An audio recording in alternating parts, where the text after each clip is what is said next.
தேடி சூழ்நிலம் தின்று பல சின்னம் சிறுகதைகள் பேசி வாடி துன்பமுக உழன்று பலர் வாட பல செயல்கள் செய்து நரை கூடி கிழப்பருவம் எய்தி கொடும் கூற்றுக்கு இறையன பெண்மாயும் பல வேடிக்கை மனிதரை போல நானும் வீழ்வேன் என தலைவர் சொல்லடி சிவசக்தி என்னை சுடர்மிகும் அறிவுடன் படைத்து விட்டாய் வளமை தாராயோ இந்த மாநிலம் பயனுற வாழ்வதற்கே என்று பாட்டு பாட்டன் பாரதி பேசினார்.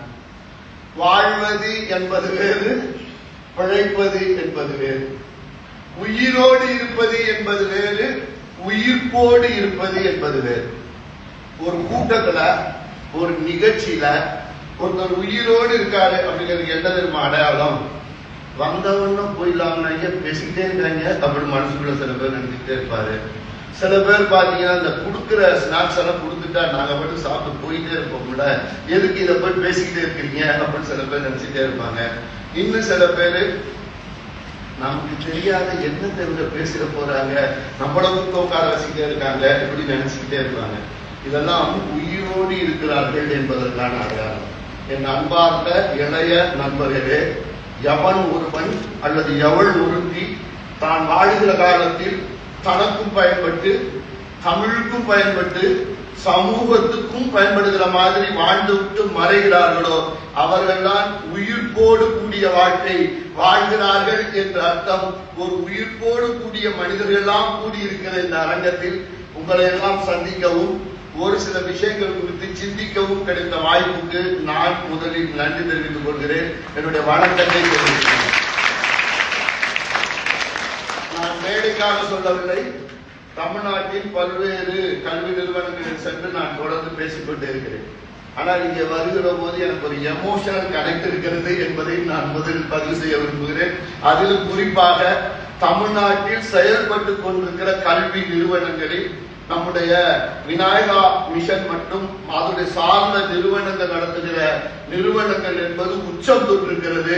அப்படிப்பட்ட அந்த அமைப்பின் ஒரு பகுதியாக இருக்கிற தமிழ் மன்றம் மற்றும் வாசகர் கூடம் தொடக்க விழாவுக்கு தலைமை ஏற்று ரொம்ப அருமையா அவங்க பேசினாங்க. சொல்ல போனா எல்லாருக்கும் சுட்டி காட்டியது போல் தமிழ் இந்த காலகட்டத்துக்கு தேவையான வார்த்தைகளை தேர்ந்தெடுத்து அப்படி பேசினார்கள். அப்படி தேர்ந்தெடுத்த வார்த்தைகளால் தலைமை உரை ஆட்சி அமர்ந்திருக்கிற மரியாதைக்குரிய டீன் அவர்களே, விநாயகா மிஷன் நிறுவனங்களின் சார்பாக கலந்து கொண்டிருக்கிற ஃபைன் ஆர்ட்ஸ் உடைய பொறுப்பாளர், தேர்ந்தெடுத்த வார்த்தைகளால் வாழ்த்துறை சொல்லி அமர்ந்திருக்கிற மரியாதைக்குரிய மேடம் சிவரஞ்சனி அவர்களே, தேர்ந்தெடுத்த வார்த்தைகளால் வாழ்த்துறை சொல்லி இருக்கிற அசோசியேட் டீன் அவர்களே, உங்கள் இதயங்களை எல்லாம் வென்றிருக்கிற அவர் பேசுகிற போதே நான் பார்த்தேன்.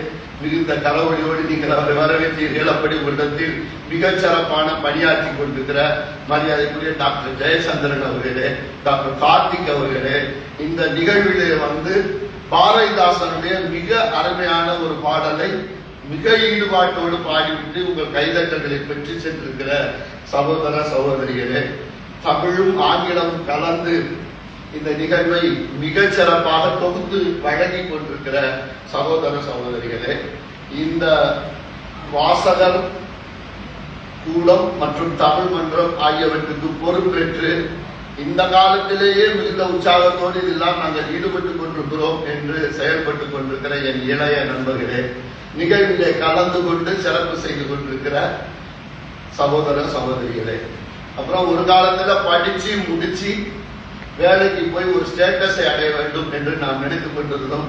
இப்போதெல்லாம் தினம் ஒரு நிகழ்வில் கலந்து கொண்டு கொஞ்சம் போட்டோ எடுத்து ஸ்டேட்டஸ்ல வைக்கணும், அதுதான் ஒரு மரியாதை என்பது போல் ஆகி இருக்கிறது.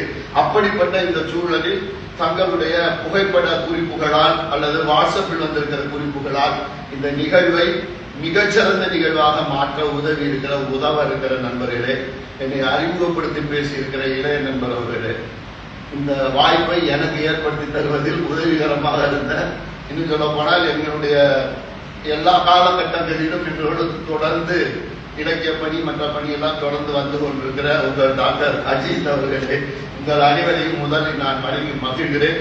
மிகுந்த பெருமிதத்தோடு நான் உங்களிடத்தில் நிற்கிறேன். அடுத்த சில நிமிடங்களுக்கு நீங்கள் அப்படி இருக்க வேண்டும் என்று நான் அன்போடு கேட்டுக்கொள்கிறேன். முதல்ல இங்க பேசுகிற போது சொன்னார்கள், கவிதை படித்தால், பேசினால், எழுதினால், கைதட்டி பாராட்டுங்கள் என்று சொன்னார்கள். இந்த வார்த்தை நீங்கள் மறந்துவிட வேண்டாம் என்று நான் மிகுந்த அன்போடு கேட்டுக்கொள்கிறேன். கைதட்டல்கள் தான் ஒருவனுக்குள் ஊறி கிடக்கிற திறமையை வெளிப்படுத்தும் என்றால் தொடர்ந்து நீங்கள் கைதட்டுங்கள்.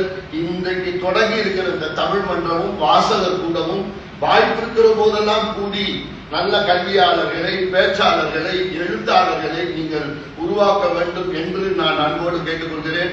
அப்படி உருவாக்குவீர்கள் என்று நான் நம்புகிறேன். அதற்கான முயற்சி எடுத்திருக்கிற அனைவரையும் பாராட்டும் விதமாக நீங்கள் மீண்டும் ஒரு முறை கைதட்டுங்கள் என்று நான் கேட்டுக்கொள்கிறேன்.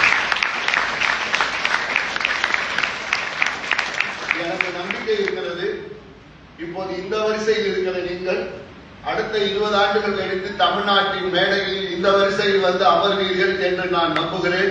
அப்படி வர வேண்டும் என்று என்னுடைய வாழ்த்துக்களை நான் பகிர்ந்துகிறேன். தமிழ் மன்றமாக இருந்தாலும் உங்களுடைய மருத்துவத்துறையிலும் நீங்கள் சாதிக்க வேண்டும் என்று நான் அன்போடு கேட்டுக்கொள்கிறேன். ஏற்கனவே நாங்க பட்டிமன்றங்கள்ல ஜோக்கா தான் சொல்றது, மற்றவங்க எல்லாம் வைத்தியம் பார்த்து சொத்தை சம்பாதிப்பாங்க, ஆனா நீங்கள் சொத்தை முடிங்கியே சொத்தை சம்பாதிக்கிற வாய்ப்பு யாருக்கு இருக்கிறது என்றால் நமக்கு தான் என்று ஒரு காலத்துல பேசணும். இப்போது அப்படி பல்லெல்லாம் பிடிக்க வேண்டியதில்லை, இன்னும் பல்வேறு வாய்ப்புகள் இருக்கிறது, அதற்குள் இருந்து போக முடியும் என்று நவீன விஞ்ஞானத்தின் அற்புதமான வடிவங்களாக நீங்கள் அமர்ந்திருக்கிறீர்கள். எனவே நீங்கள் இந்த நிறுவனத்தின் பெயரை உலகத்துக்கு இன்னும் கூடுதலாக உச்சரிக்கிற வகையில் நீங்கள் செயல்பட வேண்டும் என்று நான் கேட்டுக்கொள்கிறேன்.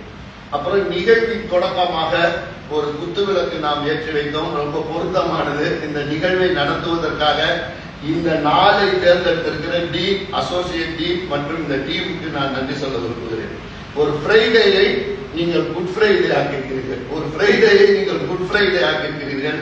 விளக்கேற்று விளக்கேற்று வெள்ளிக்கிழமை அந்த விளக்கம் போல வெளிச்சமாகும் நம்ம நிலைமை என்று ஒரு திரைப்பட பாடல்ல இருக்கிறது. எனவே அப்படிப்பட்ட ஒரு நல்ல சூழலில் நீங்கள் இந்த தமிழ் மன்றத்தை, வாசகர் கூடத்தை தொடங்கி இருக்கிறீர்கள். டீன் அவங்க குறிப்பிட்டாங்க, ஒரு ஆங்கில கல்வியை நாம் பயின்று கொண்டிருக்கிறோம், அல்லது பெரும்பாலும் மெடிக்கல் டேபிள் இருப்பதெல்லாம் லத்தீன் வார்த்தைகளாக இருக்கிறது. அதை புரிந்து கொண்டு நாம் ஒரு பக்கம் செயல்படுகிறோம்.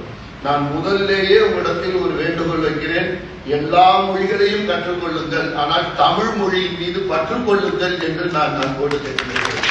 ஏனென்றால் தமிழ் எங்கள் உயிருக்கு நேர் என்று பாரதிதாசன் சொன்னதை சொன்னார்கள். அது வெறும் வார்த்தை அல்ல. இன்னும் சொல்ல போனால் மற்ற மொழிகளை எல்லாம் கற்றுக்கொள்வது என்பது சிலுவை சுமப்பது போல, சொந்த மொழியை கற்றுக்கொள்வதும் அதில் செயல்படுவதும் சிறகுகளோடு பறப்பது போல. எவனுக்கு இந்த சிறகுகள் முளைக்கிறதோ அவனெல்லாம் உச்சம் தொடுவான். எனவே நீங்கள் அப்படி வர வேண்டும் என்று நான் நினைக்கிறேன். பொதுவாக இந்த மாதிரி கூடங்களுக்குள் நான் போகிற போது எதிரே இருக்கிற சகோதர சகோதரியுடைய முகத்தை தான் நான் பார்ப்பேன். இப்போதும் நான் உங்களிடத்தில் பார்த்தேன். நீங்கள் யார் யார் என்று எனக்கு தனியாக தெரியாது, ஆனால் அநேகமாக தமிழ்நாட்டின் பல்வேறு பகுதிகளிலிருந்து நீங்கள் வந்திருக்கலாம். சில பேர் அந்த குடும்பத்தின் முதல் தலைமுறை பட்டதாரியாக கூட இருக்கலாம், அல்லது ஒரு கனவுகளோடு நீங்கள் வந்திருக்கலாம். ஆனால் எப்படி வந்தாலும் நீங்கள் இன்னும் வெற்றிகரமான திசை வழியை செல்ல வேண்டும் என்று நான் கேட்டுக்கொள்கிறேன். என்றால் வழக்கமா ரொம்ப பேர் என்ன நினைச்சிட்டு இருக்காங்கன்னா, அப்பா அம்மாக்கள் எல்லாம் ஏடிஎம் கார்டுகளை தேய்த்து தங்களை படிக்க வைக்கிறார்கள் என்று சில பேர் நினைத்துக் கொண்டிருக்கிறார்கள். மாறாக அப்பா அம்மாக்கள் தங்கள் முதுகெலும்புகளை தேய்த்து தங்கள் குழந்தைகளை படிக்க வைக்கிறார்கள். இன்னும் சொல்ல போனால் தாங்கள் அடைய முடியாத உயரத்தை, தாங்கள் பெற முடியாத படிப்புகளை எங்களுடைய குழந்தைகளின் மூலம் பெற வேண்டும் என்று அவர்கள் கருதுகிறார்களே. உங்கள் பெற்றோர்கள் செய்திருக்கிற விஷயங்களே 2 விஷயம் முக்கியமானது என்று நான் பார்க்கிறேன். ஒன்று, உங்களுக்கு இந்த கல்வி பெறுகிற வாய்ப்பை தந்திருக்கிறார்கள். 2, இப்படிப்பட்ட ஒரு நிறுவனத்தை தேர்ந்தெடுத்து தந்திருக்கிறார்கள். இது 2மே உச்சத்துக்குரியது. எனவே நீங்கள் அப்படி செல்ல வேண்டும் என்று நான் மிகுந்த மகிழ்ச்சியும் அன்பும் நான் கேட்டுக்கொள்கிறேன்.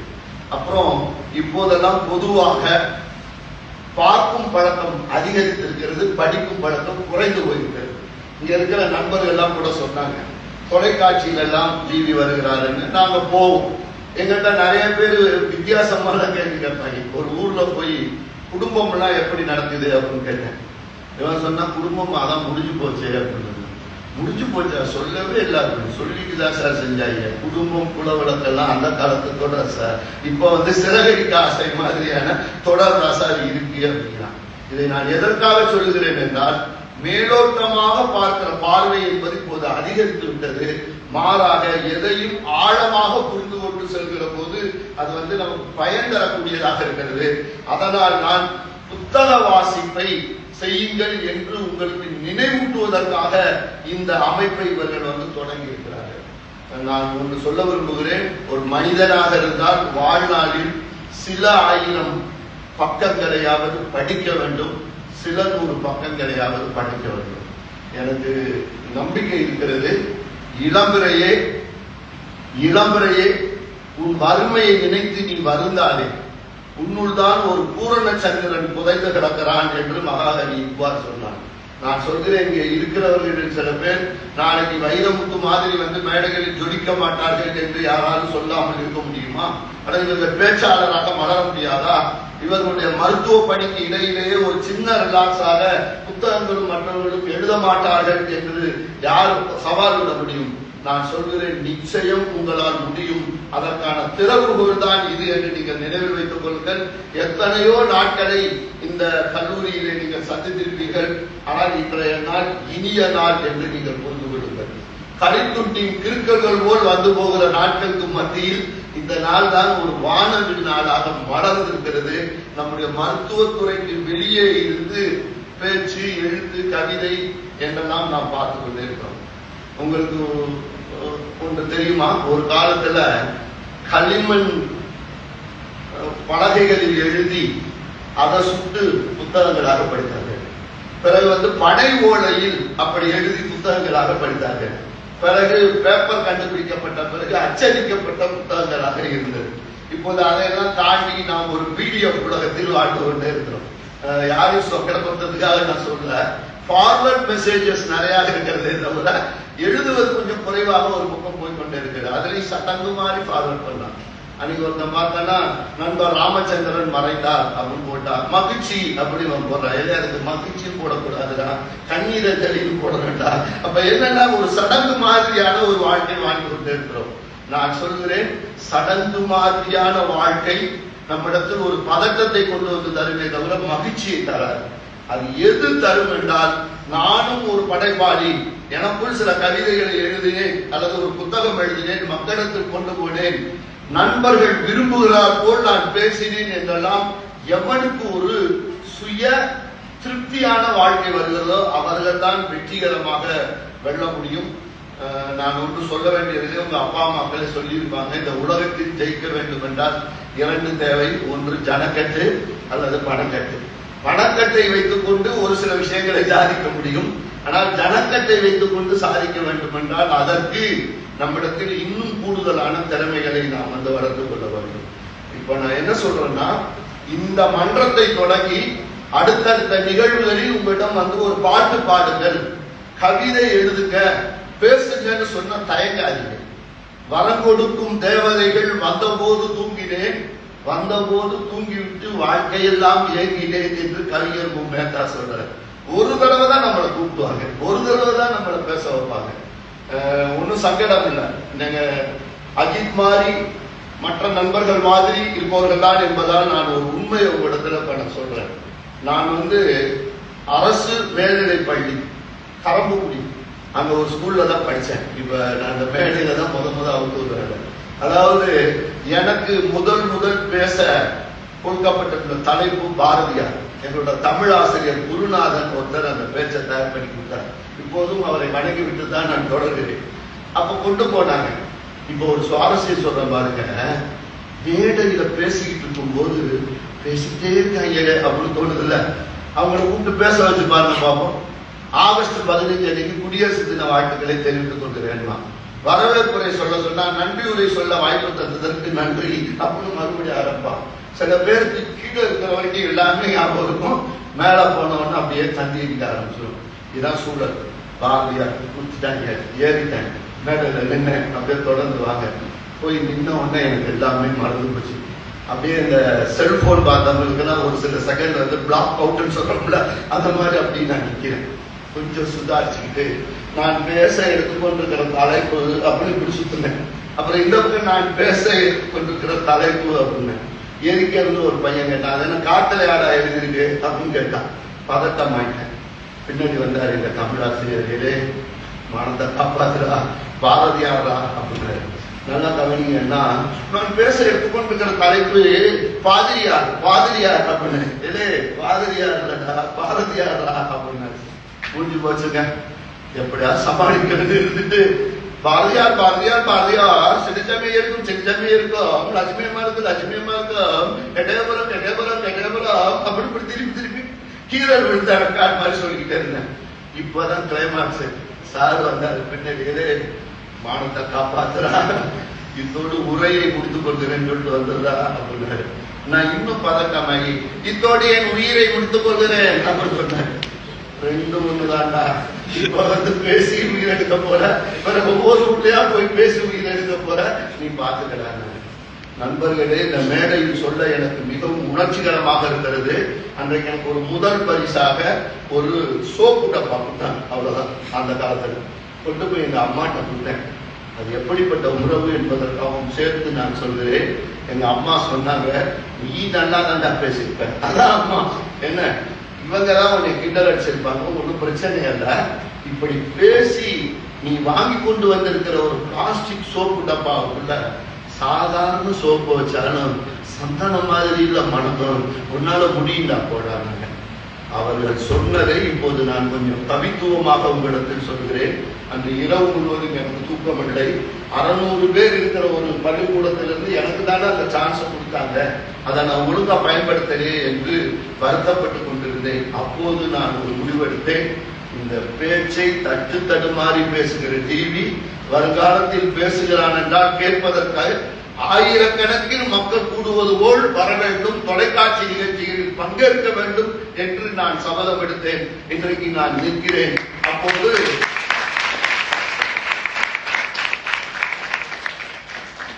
கவித்துவமான வரிகள் உங்களுக்கும் எனக்கும் எது என்றால், எவன் ஒருவன் முதலில் பொது வாழ்வில் துயரங்களை சந்திக்கிறானோ அவன் தான் வெகு விரைவில் உயரங்களை தொட போகிறான் என்று அர்த்தம். எவனுக்கு முதலில் அவமானங்கள் வந்து சேர்கிறதோ அவன் தான் விரைவில் சிம்மாசனத்தை தொட போகிறான் என்று அர்த்தம். எனவே நண்பர்களே, வெற்றி பெறுகிற வரை உழைக்க வேண்டும் என்ற முடிவை நீங்கள் எடுத்துக் கொள்ளுங்கள். உங்களுடைய கைகளில் வந்து காலம் சுழன்று நிற்கும் என்று நான் உங்களிடத்தில் பதிவு செய்கிறேன். அதற்கு மிக மிக முக்கியமானது, கொஞ்சம் புத்தகங்களையும் வாசியுங்கள். மருத்துவத்துறை சார்ந்த புத்தகங்களை உள்வாங்கி கொண்டு படியுங்கள். அவ்வப்போது இருக்கிற பல புத்தகங்களை நீங்கள் படியுங்கள். இப்படி படிச்சா என்னாகும், எந்த நிறைய சுவாரஸ்யமான செய்திகள் இருக்கிறது. அதனால காலம் கருதி 1-2 மட்டும்தான். நீங்கள் ஒன்றை ஞாபகம் வைத்துக் கொள்ளுங்கள். கட்சி அரசியல் கடந்து நீங்கள் யோசித்தால், தமிழ்நாட்டின் முத்தமிழறிஞர் கலைஞர் அவர்களோடு நான் பல மேடைகளில் நிகழ்வுகளில் பகிர்ந்து கொண்டிருக்கிறேன். அவர் ஏன் வெற்றி பெற்றார் என்று சொல்லுகிற போது வரலாற்றின் குறிப்புகளில் என்ன சொல்கிறார்கள் என்றால், துயரங்கள் வருகிற போதெல்லாம் அவர் இலக்கியத்தில் இழைப்பார்களாம். உங்களுக்கு தெரியுமா? அவருக்கு கடுமையான நோய், பாதிக்கப்பட்டு கிடக்கிறார். நீங்க கூட படித்திருக்கலாம். காவேரி மருத்துவமனையில் கொண்டு போய் சேர்க்கிறார்கள். தட்டு தடுமாறி தண்ணி கேட்டுட்டார். அவ்வளவுதான். அப்போ ஒரு சாஃப்ட் நர்ஸ் என்ன பண்ணிருக்காங்க, ஒரு ஸ்பாஞ்சில போய் தண்ணியை நினைச்சு வாயில 2 சொட்டு விட்டுருக்காங்க. உடனே இவர் அந்த காலத்திலேயே கேட்டிருக்காரு, உன் பேர் என்னம்மா அப்படின்னு. ஏங்கய்யா அப்படின்னாரு. காவேரியா அப்படின்னு. எப்படியா கண்டுபிடிச்சிங்க? அளந்தளந்து உரியப்பா, கரெக்டா 2 சொல்லிட்டாங்க. இதான் ஒரு கல்லூரி மாணவர் ஒரு கவிதையிலே சொன்னார், காவேரி என்கிற பெண்ணை கல்யாணம் செய்து கொண்டது தவறாக போய்விட்டது. ஒவ்வொரு முறையும் பேச்சுவார்த்தைக்கு பிறகுதான் குடும்பம் நடத்தவே வருகிறார் என்று சொல்கிறார்கள் என்றால், இது கிண்டலுக்காக அல்ல. ஒருவரை நேரடியாக விமர்சிக்கிற போது அந்த விமர்சனம் அவரை தாக்கும். ஆனால் கவிதையாகவோ எழுத்தாகவோ கொண்டு வருகிற போது அவர்களிட கொண்டாடுவார். அதனாலதான் இப்படி எல்லாம் இருக்கு. அதே கலைஞர் தான் ஒரு கல்லூரியில் கணக்கு என்கிற தலைப்பில் நடந்த கவியரங்கத்துக்கு தலைமையேற்று பேசினார். அவர் ஒவ்வொரு கணக்கா போட்டுட்டே வந்தாரு. அப்போது ஒரு இடத்திலே சொன்னார், வட்டி கடையில் போடுவதும் கணக்கு அப்படின்னு சொல்லிட்டு, இது ரொம்ப சுவாரஸ்யமானதா, கொஞ்சம் குறும்பான கவிதை கூட. 20-18 கூட்டி சொல்லல் மனக்கணக்கு, 20-18 கூட்டி சொல்லல் மனக்கணக்கு, 20-18 கூட்டி செல்லல் காதல் கணக்கு என்று அவர் ஒரு இடத்துல எழுதுகிறார். அப்ப நாம் தெரிக்கிற மின்னல்கள் எங்கிருந்தோ வரும். கவிதையில, புத்தகத்துல, எழுத்துல அப்படி ஒரு சொடம் போட்ட மாதிரி வரும். வரலாற்றில் பல விஷயங்கள் இருக்கிறது. ஆனாலும் நண்பர்கள் தெரிந்து கொள்வதற்காக நான் சொல்லுகிறேன், வாசிப்பு பழக்கம் மட்டும் ஒரு இடத்தில் வந்துவிட்டால் அவர் எவ்வளவு வெற்றிகரமான உயரத்துக்கு தொட முடியும் என்பதற்கு இன்னொரு உதாரணம் இருக்கிறது. இந்தியாவின் மகாராஷ்டிரா என்கிற மாநிலத்தில் பிறந்தவர் அவர். அந்த குடும்பத்தில் உள்ளவர்கள் எல்லாம் இந்தியாவில் இருக்கிற ராணுவத்தில் பணியாற்றுகிறவர்கள். அவர் பேர் ராம்ஜி சக்பால் என்று பெயர். அவருடைய 14வது குழந்தை ஒரு பையன், அவ்வளவுதான். அந்த பையன் நல்ல அருமையா வரணும்னு அவருக்கு பேரெல்லாம் வச்சு கொண்டு போனாங்க. அதெல்லாம் பேசிய போனா ரொம்ப நேரம் ஆயிரும், நீங்க போய் பாருங்க. அந்த பையனை கொண்டு போய் முதல்ல ஒரு பள்ளிக்கூடத்துல கொண்டு போய் உட்கார வச்சாங்க. இந்த மேடையில சொல்ற சங்கடம் தான், எதையெல்லாம் கடந்து நாம் வந்திருக்கிறோம், புத்தகம் என்ன செய்யும் என்பதற்காக தான் இந்த உதாரணத்தை நான் சொல்கிறேன். நீங்கள் புரிந்து கொள்ள வேண்டும். அந்த பையனை விட வயதில் குறைவான உயர் ஜாதிக்காரர்கள்லாம் பெஞ்சில் உட்கார்ந்து இருந்தாங்க. இந்த பையனை அங்க போய் உட்கார போனான். அப்ப அந்த பையன் கண்ணத்துல ஒரு அரவட்டாயிலே, நீ அந்த தெருவில் இருந்திருக்க, நீ எல்லாம் இங்க உட்காரக்கூடாது, நாளையில இருந்து ஒரு சாக்கு எடுத்துட்டு வந்துரு, அதுல போட்டுதான் உட்காரணும்னா முதல் அதிர்ச்சி அந்த பையனுக்கு வந்தது. இன்றவன் விளையாடிச்சாங்க. தண்ணி குடிக்க போனான். ஒரு பானையில டம்ளர்ல தண்ணீர் இருந்தது. தொட்டு இவன் எடுத்து குடிக்க போனான். அப்போதும் திட்டினார்கள், நீ எல்லாம் தொட்டு எடுத்து குடிக்க கூடாது, வாயை திறந்துக்கணும், நாங்க ஊத்துவோம் அப்படின்னு வேணும்னே போவோமா. அந்த பையனுடைய கண்கள்லாம் தண்ணீர் படுற மாதிரி ஊத்துறாங்க. இப்பதான் 3வது பாயிண்ட் உள்ள வந்தாங்க. அந்த ஆசிரியர் கேள்வி கேட்டால் தவறாக பதில் சொன்னவர்களை எல்லாம் தலையில கூப்பிட்டு வச்சார். இது உண்மையிலே நடந்தது. இந்த பையனுக்கு பதில் தெரியும், ஆனால் எப்படியாவது ஆசிரியர் நம்மளை குற்றாரா பார்ப்போம்னு இந்த பையன் தப்பா பதில் சொன்னான். அப்பவும் அந்த ஆசிரியர் சொன்னாரு, நீ எல்லாம் அங்கே இருந்து வந்திருக்க, உன்னை எல்லாம் முட்ட மாட்டான் அப்படின்னு திருப்புன்னு சொல்லி இந்த மேடையில் சொல்ல எனக்கு சங்கடமாக இருக்கிறது. களிமண் உருண்டையால அடிச்சார். அந்த பையனுக்கு அந்த இரவு முழுவதும் தூக்கம் இல்லை. உங்க அப்பாவோட போய் கேட்டான், ஏன்ப்பா அப்படி நடக்குது, எல்லாரும் ஒண்ணுதானப்பா, பள்ளிக்கூடத்துல ஒன்னா இருக்கணும் நடப்பா, யூனிஃபார்ம் கொடுக்குறாங்க, டேபிள் சேர் கொடுக்குறாங்க, படிக்க வைக்கிறாங்க, ஆனா நம்மளை மட்டும் ஏன்பா அப்படி பண்றாங்க. தெரிந்து கொள்ளுங்கள் என் இளைய நண்பர்களே, அவங்க அப்பா சொன்னாரு, நாமெல்லாம் அப்படிதான் இருக்கோம், இதை சகிச்சுக்கணும்னு சொன்னாரு. இவன் ஏற்றுக்கொள்ளவில்லை. தூக்கம் வராமல் புரண்டு படுத்தான். அப்போது கெலுஸ்கர் என்கிற அவருடைய ஆசிரியர் ஒருத்தர் எப்போதோ கொடுத்திருந்த புத்தகம் பற்றிய ஒரு புத்தகத்தை இவன் புரட்டி கொண்டிருந்தான். நண்பர்களே, ஒரு வார்த்தை வெல்லும், ஒரு வார்த்தை கொள்ளும் என்று நாங்கள் மேடைகளில் பேசுகிறோம். அதுல ஒரே ஒரு வரிதான் இருந்தது.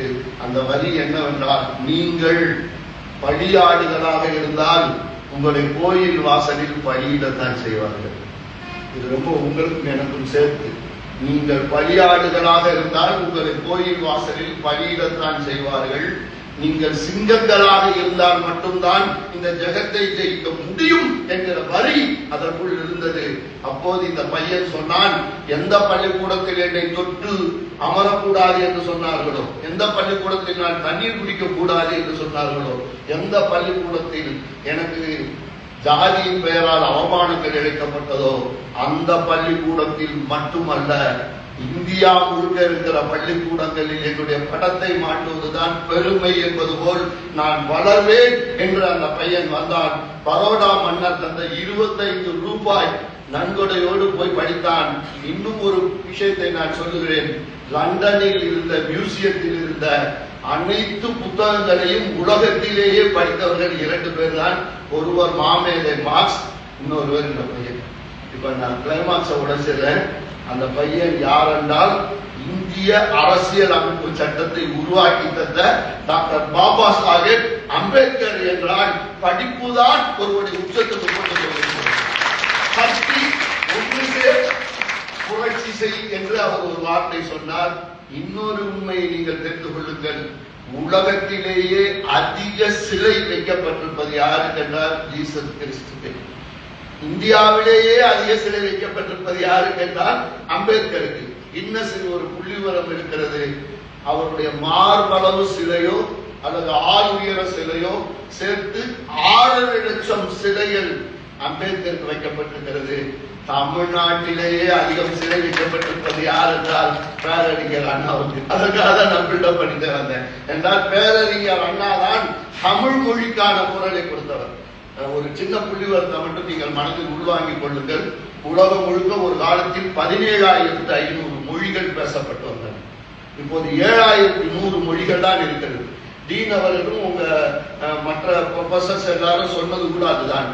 எது பயன்பாட்டில் இருக்கிறதோ அந்த மொழிதான் எப்போதும் வந்து கொண்டே இருக்கும். நம்மளுக்கே அப்படித்தானே, ஏகப்பட்ட பேண்ட் ஷர்ட் வாங்கி வச்சிருப்போம், எதை போட்டுட்டே இருக்கோமோ அதை போடுவோம், மீதம்லாம் கீழே வந்து பீரோவுக்கு அடியில இருந்துகிட்டே இருக்கும். அப்ப பயன்படுத்தி கொண்டே இருக்க வேண்டும். அப்ப இங்க பாருங்க, 17,500 மொழிகள் ஒரு காலத்துல இருந்தது. இப்போது 7,500 மொழிகள் புழக்கத்தில் இருக்கின்றன. அந்த 7,500 மொழிகளில் 3000 ஆண்டு பழமை வாய்ந்த மொழி எது என்றால் உலகத்திலேயே 2 தான். ஒன்று சீனம், இன்னொன்று நாம் பேசிக் கொண்டிருக்கிற தமிழ் மொழி. அதனால்தான் தமிழன் என்று சொல்லலாம், தலை நிமிர்ந்து இல்லடா. அப்ப தமிழுக்கும் அமிழ்தன்று பேர் அப்படின்னு சொன்னாங்க. கவிதை ஒன்றும் பெரிய கம்பசூத்திரம் இல்லை, அதற்கான ஒரே ஒரு வார்த்தை தான், தமிழுக்கும் அமிழ்தன்று பேர். அப்படின்னா என்ன அர்த்தம்? ஏற்கனவே அமிழ்துக்கு அமிழ்தன்று பேர், இப்போது தமிழுக்கும் அமிழ்தன்று பேர்னா நிறைய வாசியுங்கள், புதுவிதமாக யோசியுங்கள். எல்லோரும் பார்த்த ஒன்றிலிருந்து எவனுக்கு புதிதாக பார்க்க தெரிகிறதோ அவன் தான் கவிஞன் படைப்பான். அவ்வளவுதான். இப்ப ஒரு நல்ல சுவாரஸ்யமான இன்னொரு விஷயம் பாருங்க. இவ்வளவு பழமை வாய்ந்த தமிழுக்கு ஆட்சி மொழி என்கிற அங்கீகாரம் தரப்படவில்லை. அவ்வளவுதான். இது பற்றி ஒரு விவாதம் நடக்கிறது நாடாளுமன்றத்தில். அப்போது பக்கத்தில் இருக்கிற இந்தி பேசுகிற மாநிலத்தை சார்ந்த ஒரு நண்பர் சொல்லி இருக்கிறார், இந்தி தான் ஆட்சி மொழியாக வேண்டும். ரொம்ப சுவாரஸ்யமானது. அதுக்காக ஏன் கேட்டாங்க, இந்தியில தானே பல கோடி பேர் பேசுறாங்க, 35 கோடி பேர் மேல பேசுறாங்க. தமிழ் மொழியை வந்து இது அண்ணா காலத்துல உள்ள புள்ளிவரம், ஒரு 4.5 கோடி பேர் தானே பேசுறாங்க. எனவே தமிழுக்கு அப்படி ஒரு ஆட்சி மொழி அந்தஸ்து தர முடியாது என்றார். சுழல் வல்லன் சோர்விலன் அஞ்சான் அவனை இகழ் வல்லன் யாருக்கும் அறிந்துங்கிறான். அப்ப தமிழ் என்ன தருவதற்காக நான் சொல்றேன், ஆள் ரொம்ப கம்மியான உருவம் தான் அண்ணா, ஆனால் அறிவால் சிறந்தவர். அதனால அவர் கேட்டாரு, எண்ணிக்கை தான் முக்கியம் தெரியுங்களா நண்பரே அப்படின்னு கேட்டாரு. ஆமா அப்படின்னாரு அவர் ரொம்ப கரெக்டா. அப்ப நான் ஒண்ணு கேட்கவா, இந்தியாவுடைய தேசிய விலங்கு எது அப்படின்னு கேட்டாரு அண்ணா. அவர் சொன்னாரு, இது கூட தெரியாதா புலி அப்படின்னு. இதுக்காக தான் இந்த பதில வர வைக்கிறதுக்காக தான் நான் கேட்டேன். உங்கள்கிட்ட நான் ஒண்ணு கேட்கவா, இந்தியாவுல புலிகளுடைய எண்ணிக்கை அதிகமா பூனைகளோட எண்ணிக்கை அதிகமா அப்படின்னு கேட்டாரு அண்ணா. அவர் சொன்னாரு, ஆமா பூனை தான் அப்படின்னாரு. அதுதான், அதாவது எண்ணிக்கை தான் அதிகம் என்றால் நீங்கள் தேசிய விலங்காக பூனை அல்லவா வைத்திருக்க வேண்டும், ஏன் புலியை வைத்தீர்கள்? புலி ஒரு கம்பீரமான விலங்கு, அதனால் வைத்தீர்கள். அப்படியானால் தமிழ் ஒரு கம்பீரமான மொழி, இலக்கண இலக்கியங்கள் சுமந்திருக்கிற மொழி. எனவே இதைத்தானே நீங்கள் தேசிய மொழியாக வைக்க வேண்டும் என்று சொன்னார்கள் என்றால், தலையால் சிறந்தவர்கள் தான் தலை சிறந்தவர்களாக வந்திருக்கிறார்கள். எனவே நீங்கள் தொடர்ந்து தொடர்ந்து வாய்ப்பு கிடைக்கிற போதெல்லாம் வாசியுங்கள், எழுதுங்கள், பல புத்தகங்களை நீங்கள் படித்துக் கொண்டே இருங்கள். புத்தகத்துக்கும் அணுகுண்டுக்கும் ஒரு சின்ன சிறு வித்தியாசம் தான் என்று கவிஞர் ஜெயகாந்தன் சொன்னார். அது ஃபாலோ பண்ணி பாருங்க. அவர் என்ன சொல்றாருன்னா, புத்தகத்துக்கும் அணுகுண்டுக்கும் ஒரு சின்ன சிறு வித்தியாசம் தான். அணுகுண்டு பற்ற வைக்கிற போது மட்டும் வெடிக்கிறது, புத்தகங்களும் திறக்கிற போதெல்லாம் வெடிக்கிறது என்று சொல்கிறார். அப்ப புத்தக வாசிப்பால் என்ன நன்மை கிடைக்கும் என்று நிறைய பேர் எங்கிட்ட கேட்கிறாங்க. இப்ப வந்துருச்சு, ரொம்ப இருக்கிறதுனால உங்களுக்கு சாதாரணமாக தெரிந்து கொள்வதற்காக ஒரு 5 பாயிண்ட் மட்டும் சொல்றேன் பாருங்க. புத்தகம் வாசிக்கிறவங்களுக்கு முதல்ல எது நடக்கிறது என்றால், இது ப்ரூவ்டு ஆராய்ச்சி, நினைவாற்றல் அதிகரிக்கிறது. இரண்டாவது வெக்காபுலரி, அவர்களுக்கு நிறைய வார்த்தைகள் சேர்ந்து கொண்டே இருக்கின்றன. ஒரே ஒரு பொருளுக்கு பல விஷயங்களை சொல்லக்கூடிய வாய்ப்பு கிடைக்கிறது. மூணாவது, ஏற்கனவே தெரிந்து கொண்டிருக்கிற ஒரு பொருளின் மீதான அறிவு விசாலமாகிறது. நான்காவது, ஒரு புத்தக வாசிப்பின் மூலம் இருந்த இடத்திலிருந்தே உலகம் முழுக்க கற்றுக்கொள்கிற வாய்ப்பு நமக்கு சேர்கிறது. ஐந்தாவது, பொதுவாகவே இந்த சமூகத்தில் புத்தக வாசிப்பு உள்ளவன் என்பவனை அறிவுஜீவி என்று எல்லோருமே ஏற்றுக்கொள்கிறார்கள். அப்ப ஒரு கூடுதல் அந்தஸ்து கிடைக்கிறது. அதனால்தான் காகிதம் செய்வோம் நல்லா ஆயுதம் செய்வோம் என்று பாரதி சொன்னார். அதாவது ஒரு கத்தி மாதிரி கூர்மையானது புத்தகம். எனவே அப்படி நாம படிச்சுட்டு போகணும்னு வந்து சொல்றோம். அப்ப அதுல இன்றைக்கு நிறைய இளைஞர்கள் புது கவிதைகள் அப்புறம் வந்திருக்கு. காலம் கருதி ஒரே ஒரு விஷயத்தோடு நான் இந்த பேச்சின் மைய பகுதிக்கு வர வேண்டும் என்று நினைக்கிறேன். அது என்னவென்றால் 32 வயதில் மாவீரன் அலெக்சாண்டர் செத்து போனான். உங்களுக்கு தெரியுமா வரலாற்றுல? அவன் சாவதற்கு 15 நிமிடங்களுக்கு முன்பு, இதெல்லாம் கூட நாங்க புத்தகங்களை படிக்கிறதா, ஏதோ அலெக்சாண்டர் வீட்டுல பக்கத்து வீட்டுல இருந்த மாதிரி பேசிட்டே இருக்கீங்க அப்படின்னு சொல்ல வேண்டாம். இது ஒரு நெரேட்டிவ் டைம், அதற்காக தான் உங்களுக்கும் அது வேண்டும். 32 வயதில் சாவதற்கு 15 நிமிடங்களுக்கு முன்பு மாவீரன் அலெக்சாண்டர் அவனுடைய தளபதியை கூப்பிட்டு சொன்னான், இன்னும் 15 நிமிடங்களில் நான் சாக போகிறேன். என்னை ஒரு சவப்பெட்டியில போட்டு எடுத்துட்டு போ. அப்படி போகிற போது சவப்பெட்டிக்கு வெளியே ஒரு ஓட்டை போட்டு அது வெளியில கை 2 தெரிகிற மாதிரி வைக்கலாம். இதுதான் உங்களுக்கு எனக்கும் செய்தி. ஏன்னு கேட்டான் அந்த தளபதி. நல்லா கவனிங்க. அலெக்சாண்டர் சொன்னான், மாவீரன் என்று போற்றப்படுகிறேன், உலகத்தின் பாதி நாடுகளை நான் பிடித்து விட்டேன், வெல்வதற்கு நாடுகளே இல்லை என்று கவலைப்படுகிறவன் அலெக்சாண்டர் என்று ஒரு கொட்டேஷன் வாங்கிட்டேன். ஆனால் அப்படிப்பட்ட அலெக்சாண்டர் கூட போகிற போது வெறுங்கையோடு தான் போனான் என்கிற உண்மை இந்த மக்களுக்கு தெரிந்தால்தான் எது செல்வம் என்று தெரியும் என்று அவன் சொன்னான். இப்ப நீங்க யோசிச்சு பாருங்க. இதை வச்சுக்கிட்டு ஒரு கல்லூரியில போட்டி நடத்துறாங்க. நம்ம மாதிரி ஒரு கல்லூரியில கல்லறை வாசகங்கள் என்று கவிதை தொகுப்பு நீங்க கூட ட்ரை பண்ணலாம். வாணியம்பாடியில் அப்படி இருக்கு. கவிராத்திரி, டாக்டர் அப்படின்னு ஒரு தலைப்பு கொடுக்கிறது, அல்லது பெட்டி அப்படின்னா சூட்கேஸ் பெட்டி, தீப்பெட்டி, தபால் பெட்டி, இப்படி ஏதாவது ஒரு தலைப்புல வச்சு எழுதிக்கிட்டே இருக்கிறது. இப்ப என்னன்னா, மாவீரன் அலெக்சாண்டருடைய கல்லறையில் கல்லறை வாசகம் ஒரு கவிதையாக இருக்கிறது. அது என்னவென்றால், வெல்வதற்கு நாடில்லையே என்று கவலைப்பட்ட மாவீரன் அலெக்சாண்டருக்கு இந்த கல்லறை குழி போதுமானதாக இருந்தது அப்படிங்கிறது கவிதை. அவ்வளவுதான் வந்திருக்கு. அப்படியே இதே மாதிரி ஒவ்வொருத்தருக்கு என்ன எழுதுவன்னு கேட்டாங்க. 2 வரிதான் எழுதுனாரு அந்த ப்ரொஃபசர். ஒரு பையனை பார்த்து கேட்டாரு, ஒரு குடிகாரனின் கல்லறையில் என்ன எழுதுவாய் என்று கேட்டாரு. இந்த பையன் எழுதுனா, தண்ணீரில் மிதந்தவன் தரையில் மூழ்கிவிட்டான் என்று எழுதினான். தண்ணீரில் மிதந்தவன் தரையில் மூழ்கிவிட்டான். சரி, ஒரு பாலியல் தொழிலாளியுடைய கல்லறையில் என்ன எழுதுவாய் என்று கேட்டாரு. ஒரு நண்பர் சொன்னாரு, இன்றுதான் இவன் தனியாக தூக்குகிறார் என்று வந்து எழுதினார். இதுதான் வாழ்வின் அவலத்தை கவிதையாக சொல்வது. கடைசியா ரொம்ப சுவாரஸ்யமானது, ஒரு அரசியல்வாதியின் கல்லறையில் நீ என்ன எழுதுவாய் என்று கேட்டார்கள். இந்த பையன் எழுதினாரு, தயவு செய்து கைதட்டி விடாதீர்கள், அவன் மீண்டும் எழுந்து வந்து விட போகிறான் என்று அவர் வந்து கவிதை எழுதினார். கடைசியா உச்சம் எதுவென்றால், ஒரு தொழிலாளியின் கல்லறையில் நீ என்ன எழுதுவாய் என்று கேட்டார்கள். அந்த நண்பருக்கு பரிசு கொடுத்தார்கள். அவர் அப்படி என்ன எழுதியிருந்தார் என்றால், இங்கும் இவன் கரையாங்களால் சுரண்டப்படுகிறான் என்று அவர் வந்து எழுதியிருந்தார். அப்ப வாழ்வில் நம்முடைய திறமையை, வளத்தை, வாய்ப்பை சுரண்டி கொண்டே இருக்கிற ஒரு சமூகத்தில் நம்முடைய திறமையை காட்டி வெல்வதன் மூலம்தான் நாம் ஜெயிக்க முடியும். கொட்டி கிடக்கிற கோடிக்கணக்கான கடுகுகளில் நானும் ஒரு கடுகு, குறைந்தபட்சம் நான் உளுத்தம் பருப்பாகவாது உருவெடுக்க வேண்டும். கூட்டமாக நிற்கிற மக்கள் மத்தியில் என்னுடைய திறமையால், பேச்சால், எழுத்தால், கவிதையால் நான் ஒரு புதிய சாதனை செய்ய வேண்டும். நான் சாதாரணமானவன் அல்ல, வித்தியாசமானவன், சாதிக்க பிறந்தவன் என்கிற எண்ணம் நமக்குள் இருந்து கொண்டே இருக்க வேண்டும். நான் சொன்ன பாத்தீங்கன்னா, எல்லோரும் பார்த்ததையே வேற ஒண்ணா பார்க்கணும்னு நான் சொன்னேன். இப்ப இன்னொன்னு சொல்லி நான் முடிக்கிறேன். தமிழ் என்ன தரும் என்பதற்கு கண்ணதாசனும் ஒரு காரணம் தான். படிச்சு பாருங்க வீட்டில் இருக்கும் போதெல்லாம் ஃப்ரீயா. அப்போது கண்ணதாசன் என்ன சொல்கிறார் என்றால், அவர் ஒரு செட்டிநாடு குடும்பத்திலிருந்து வந்தவர். நிறைய படிக்கணும்னு நினைச்சாரு, முடியல. 8வது வரைக்கும் தான் படிச்சார். இவ்வளவுதான் வந்து ரொம்ப நான் போகல. அவர் ஒரு கவிதையில சொன்னாரு, பட்டப்படிப்பு படிக்கத்தான் நினைத்திருந்தேன், பட்டப்படிப்பு படிக்கத்தான் நினைத்திருந்தேன், கொட்டும் தமிழ் மழையில் நனையத்தான் நினைத்திருந்தேன், 8வது படிக்கத்தான் என் பெற்றோர் இட்டார், பின் என்னை விட்டார். கல்வியினால் நான் வாழ்வு கடைகாண தோணி என்று கலங்கி நின்றேன், வந்தாயே தாயே வாமகனே என்றாயே, வந்தாயே தாயே வாமகனே என்றாயே, தந்தாயே என் நாவில் சரம் சரமாய் தமிழ் கவிதை, உன்னை மறப்பேனா முனைப்பாடால் இருப்பேனா என்னை எரிக்கையிலும் என் சிதையில் தமிழ் மணக்கும் சின்ன வயது மகன் சிறந்தாழ்த்தி வணங்குகின்றேன் என்று கண்ணதாசன் பாடுகிறார்.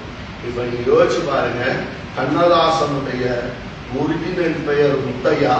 முத்தையா என்கிற மனிதனுக்கு மரணம் உண்டு, ஆனால் கண்ணதாசன் என்கிற கவிஞனுக்கு இந்த மண்ணில் மரணம் இல்லை என்றால் சாதிப்பவர்களை தான் இந்த சமூகம் கொண்டாடும்.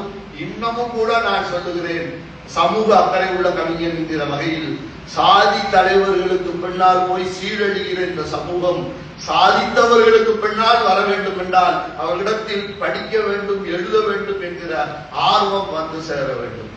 கின்னஸ் ரெக்கார்ட்ல யார் யாரோட பேரெல்லாம் வந்து பாரு அப்படின்னு கலாரசிகன் என்கிற பெயரில் தினமணியில் எழுதி கொண்டிருக்கிற கவிஞர் ஒரு முறை குறிப்பிட்டார். முடி வளர்த்தவன். இப்ப யாரோட பேர் வருதுன்னா கிருதா வளர்த்தவன், மீசை வளர்த்தவன், இவருடைய பெயரெல்லாம் கின்னஸ் ரெக்கார்டுகளில். ஆனால் சமூக உணர்வை வளர்த்தவன் தான் பாவம் சிறைச்சாலைகளில் என்று ஒருவன் சொல்கிறான் என்றால், பூமி தன்னைத்தானே சுற்றி கொண்டு சூரியனையும் சுற்றுவது போல நாம் நமக்கும் பயன்பட்டு இந்த சமூகத்துக்கும் பயன்பட வேண்டும். எனக்கு நம்பிக்கை இருக்கிறது. இன்றிலிருந்து நீங்கள் புறப்படுங்கள். இந்த நாள் உண்மையிலேயே மீண்டும் ஒரு முறை நல்ல நாள். உங்களோட டைரியில அப்படி அண்டர்லைன் பண்ணி வச்சுக்கோங்க. கடிதம் மாதிரி எழுதுறேன் சார், எனக்கு பேச தெரியும் சார், எனக்கு கொஞ்சம் டான்ஸ் தெரியும் சார், ஆனா வாய்ப்பு இல்லை சார் அப்படிங்கிறதெல்லாம் இனிமே விட்டுருங்க. உங்க டீனு சாரு மற்றவங்க மேடம் எல்லாமே உங்களுக்கு வாய்ப்பு வாசல்களை திறந்து வைத்திருக்கிறார்கள். நீங்கள் வெல்ல வேண்டும் என்று நான் வாழ்த்துகிறேன். இதைவிட உற்சாகமாக, இதைவிட மகிழ்ச்சியாக அடுத்தடுத்த நிகழ்வுகள் நடக்கட்டும் என்றும் நான் என்னுடைய வாழ்த்துக்களை மறுபடி பதிவு செய்கிறேன். இந்த நிகழ்வின் வெற்றிக்காக கடந்த சில நாட்களாக வேர்வை சிந்தி உழைத்திருக்கிற அனைத்து நண்பருடைய வேர்வை துளிகளை தொட்டு என் நெற்றிக்கு பொட்டாக இட்டுக் கொண்டு நான் விடைபெறுகிறேன். வாழ்க தமிழ் மன்றம், வாழ்க வாசகர் கூடம், வளர்க அதன் இலக்கிய பணிகள். வாய்ப்புக்கு நன்றி.